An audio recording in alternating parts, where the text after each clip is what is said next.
দীপিকা গুমেজের যে আত্মীয় স্বজন যারা ছিল, আপনারা জানেন যে দীপিকা গুমেজের বাবা নাই, তার মা অত্যন্ত বয়োবৃদ্ধ এবং দীপিকা গুমেজের এক ভাই আছেন, সেই ভাই আজকে এখানে উপস্থিত আছেন। 10 মিনিট পরে মেয়ে আমাকে ফোন ব্যাক করছে, আমি তার সাথে কথা বলতেছি। তো দাদার কথা জিজ্ঞেস করছি, মার কথা জিজ্ঞেস করছি, পিপির কথা জিজ্ঞেস করছি। তো সে তো দেখে আসছিস, তখন আমাকে বলেন। তো ওই সময় বললো যে বাবা এই অবস্থা, এইরকম খবর, এইভাবে আমাদের পিপি যে আনে। সাথে সাথে খবর পাই নাই, যখন খবর পাইছি আমি 11:50 আমার ফোন দিয়ে জানাইছে।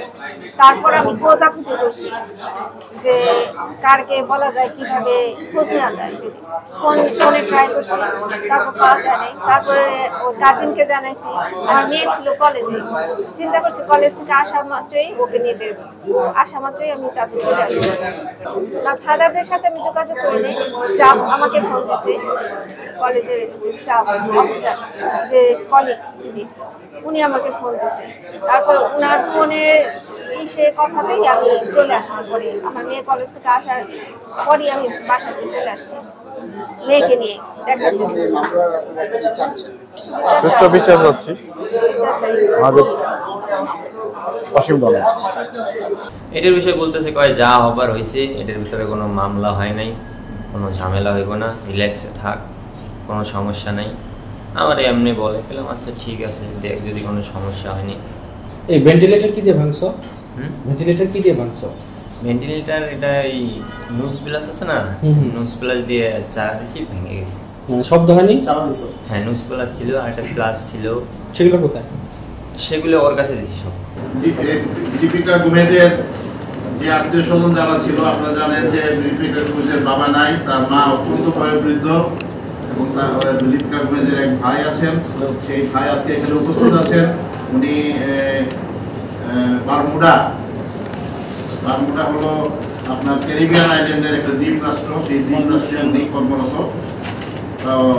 আমরা দীপিকার এক কাজিন আছে, কাজিনের নাম হলো প্রিন্স গুমেজ।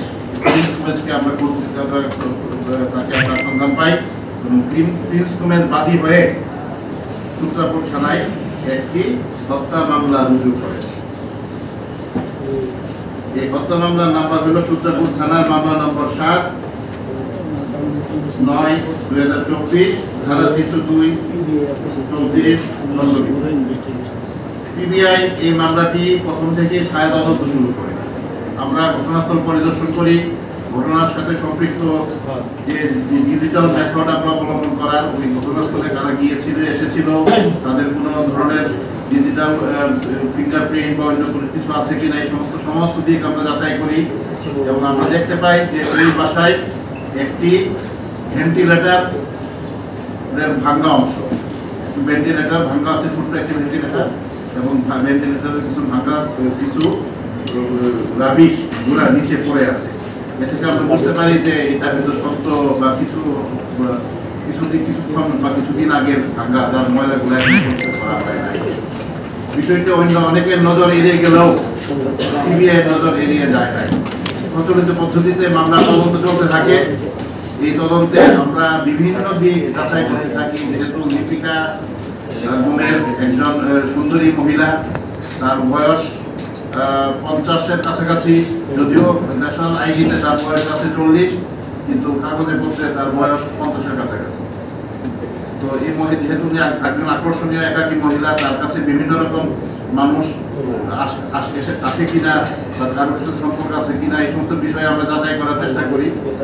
কিন্তু আমাদের যে মূল বিষয় যে এই বাসায় কেউ ঢুকেছে দীপিকার অজ্ঞাতে বা জ্ঞাতে, এই বিষয়টি আমরা শিওর হওয়ার পরে আমরা ওই বাসা থেকে কি কি জিনিস হারানো গিয়েছে, সেই হারানো জিনিসের, যেহেতু দীপিকা একাই বাসায় থাকতো, তো ওই বাসা থেকে হারানো জিনিসের কিন্তু খুব ক্লিয়ার কোনো লিস্ট আমরা পাই নাই।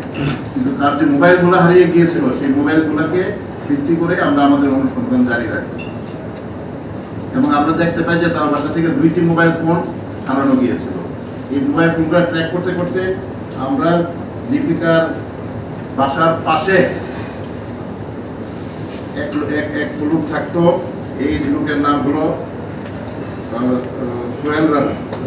জুয়েল রানা পেশায় সে সদরঘাটে একটা ডাইং ফ্যাক্টরিতে কাজ করতো এবং স্পেসিফিক কোনো কাজ ছিল না। সে পাশের বাসার একটা চিলে কোঠায় তার পরিবার নিয়ে থাকতো এবং জুয়েল রানার এক বন্ধু, তার নাম হলো নজরুল।